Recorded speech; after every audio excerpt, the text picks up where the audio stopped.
Assalamualaikum warahmatullahi wabarakatuh. Selamat pagi, siang, dan malam semuanya. Di sini izinkan saya membagikan pengalaman visitasi saya di PT Pertamina Marine Surabaya yang dilakukan pada tanggal 19 Februari 2023. PT Pertamina Marine ini terletak di Jalan Perapat Kurung, Selatan, nomor 12, Perak Utara, Kecamatan Pabean Cantikan, Kota Surabaya, Jawa Timur dengan kode pos 60165. Pada kesempatan kali ini, saya akan menganalisis sistem penggerak yang ada di salah satu kapal milik Pertamina, yakni kapal jenis mooring boat yang bernama Transkopatin 5. Kapal mooring sendiri adalah kapal yang berfungsi mengamankan kapal atau perahu ke objek yang tetap seperti dermaga, pelabuhan, atau boya menggunakan tali, rantai, atau kabel. Mooring atau sandar kapal sangat penting untuk menjaga kapal tetap di tempat saat memuat atau membongkar kargo, mengambil pasokan, atau saat perawatan dan perbaikan. Selanjutnya, menindaklanjuti tentang sistem penggerak yang ada di kapal. Pengertian dari sistem penggerak di kapal sendiri adalah sistem yang menghasilkan tenaga untuk menggerakkan kapal dari satu tempat ke tempat lain. Terdapat beberapa jenis penggerak kapal, di antaranya adalah sebagai berikut. 1. Mesin diesel. Mesin diesel biasanya digunakan sebagai sistem penggerak kapal karena memiliki efisiensi yang tinggi, torsi yang kuat, dan mudah dalam pemeliharaan. Mesin diesel menghasilkan tenaga dengan cara membakar bahan bakar diesel dalam ruang bakar. Kemudian, tenaga tersebut digunakan untuk menggerakkan poros penggerak kapal yang terhubung dengan baling-baling. Yang kedua ada turbin gas. Turbin gas biasanya digunakan untuk kapal yang memerlukan kecepatan tinggi, seperti kapal perang. Sistem ini bekerja dengan cara membakar bahan bakar di dalam ruang turbin. Kemudian, gas yang dihasilkan akan menghasilkan putaran turbin yang akan menggerakkan poros penggerak kapal. Yang ketiga ada motor listrik. Motor listrik biasanya digunakan untuk kapal yang memerlukan tenaga yang lebih kecil, seperti kapal penumpang atau kapal kargo. Sistem ini bekerja dengan cara menggunakan motor listrik yang terhubung dengan poros penggerak kapal. Yang keempat, ada steam turbine. Steam turbine biasanya digunakan untuk kapal yang memerlukan tenaga yang sangat besar, seperti kapal tanker.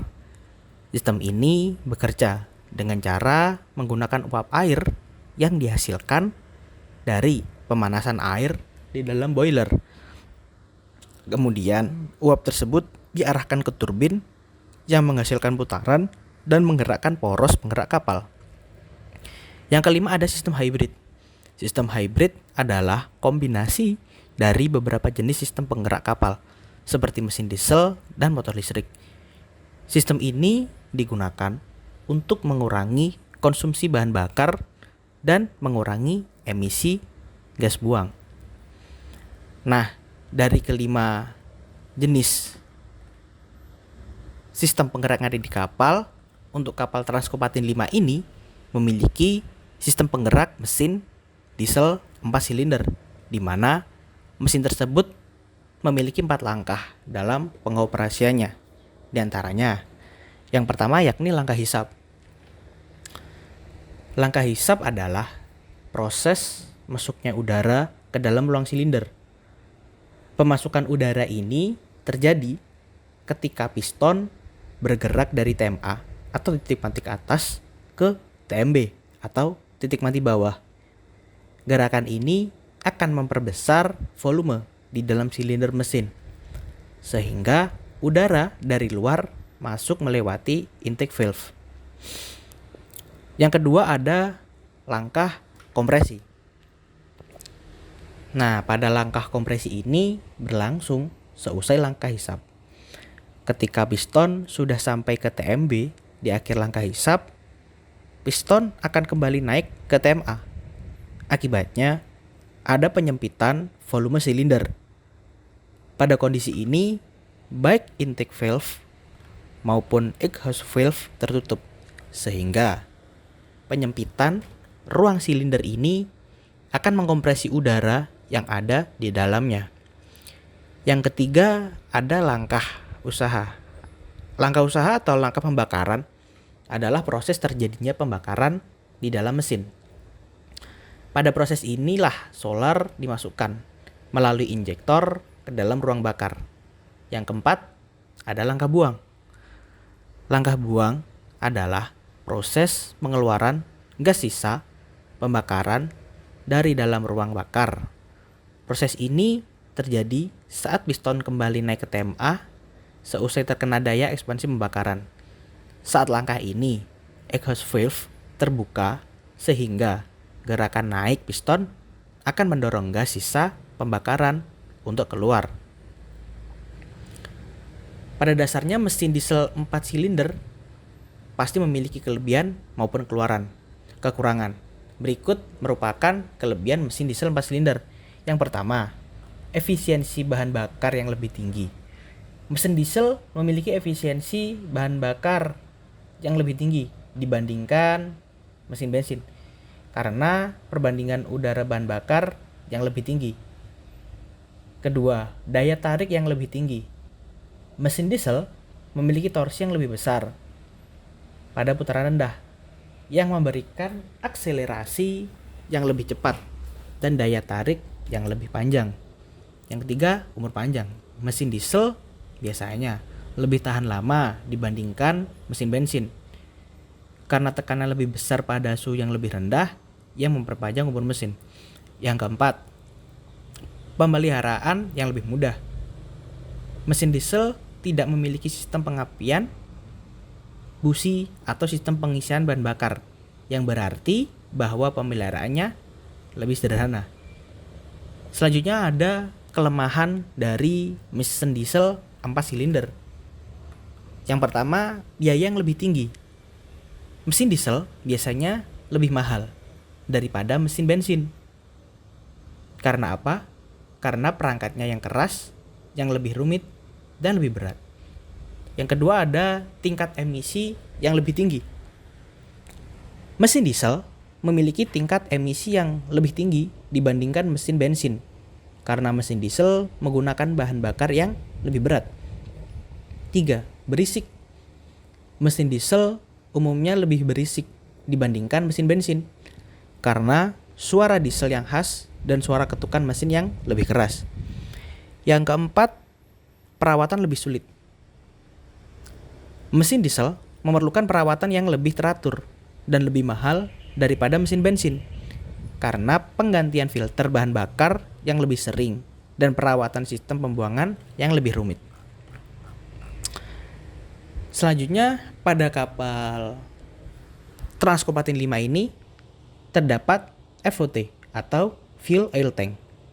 Jadi, fuel oil tank atau yang juga dikenal sebagai tangki bahan bakar memiliki peran untuk menampung BBM baik yang akan digunakan ketika mesin dalam keadaan hidup maupun yang tak digunakan mesin kendaraan.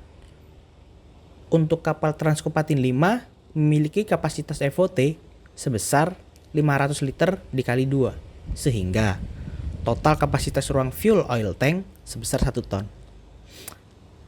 Di ruang mesin juga terdapat manual bilge pump, di mana fungsinya adalah menghisap air got kamar mesin yang kemudian dibuang keluar kapal.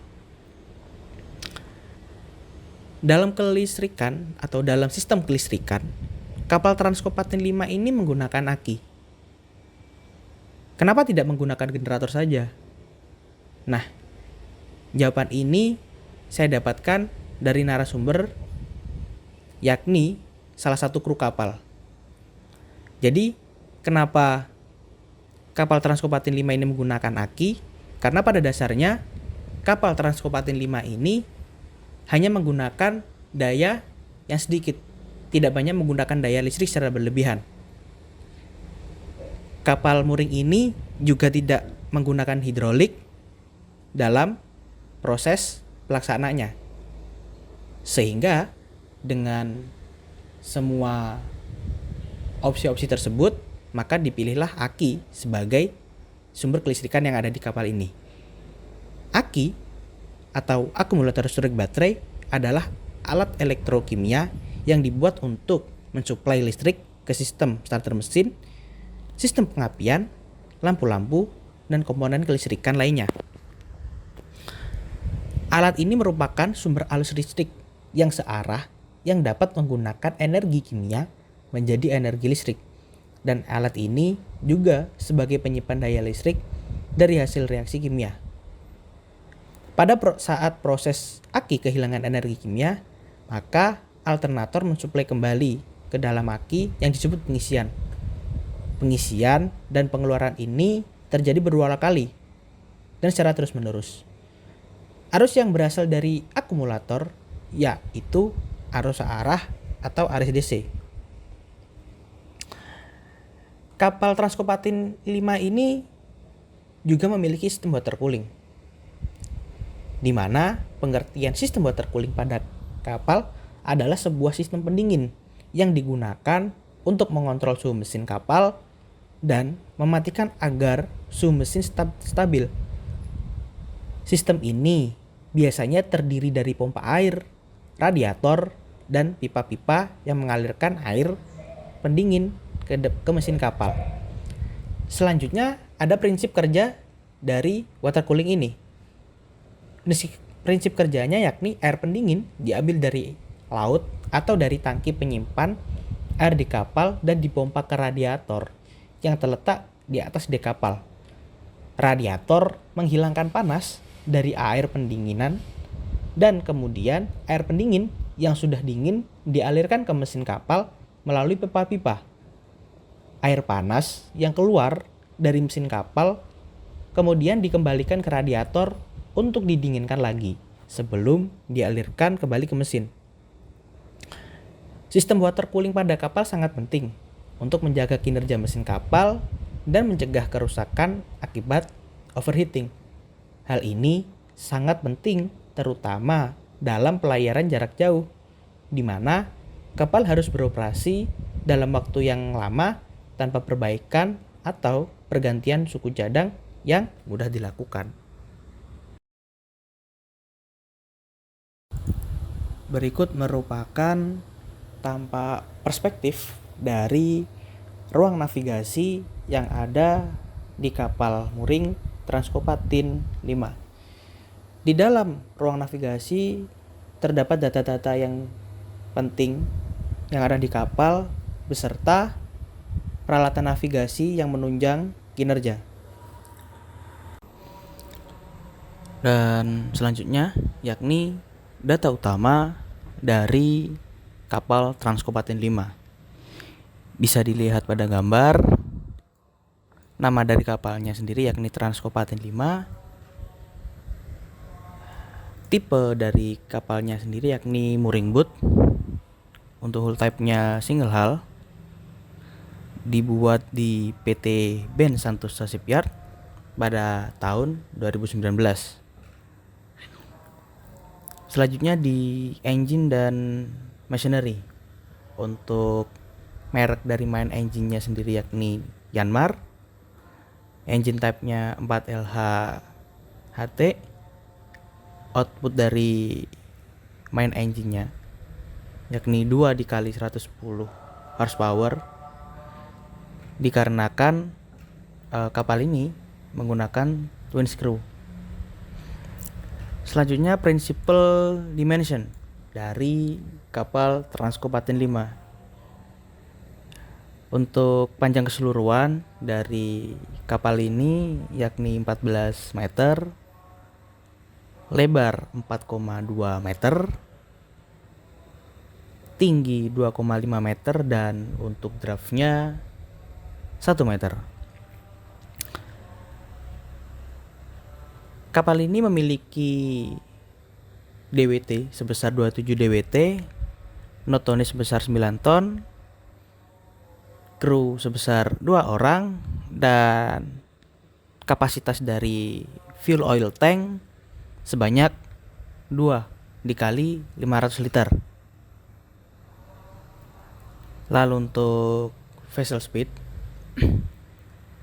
besar RPM-nya sebesar 2800, untuk waktunya 60 menit, dan untuk kecepatan yakni di 10,7 knot.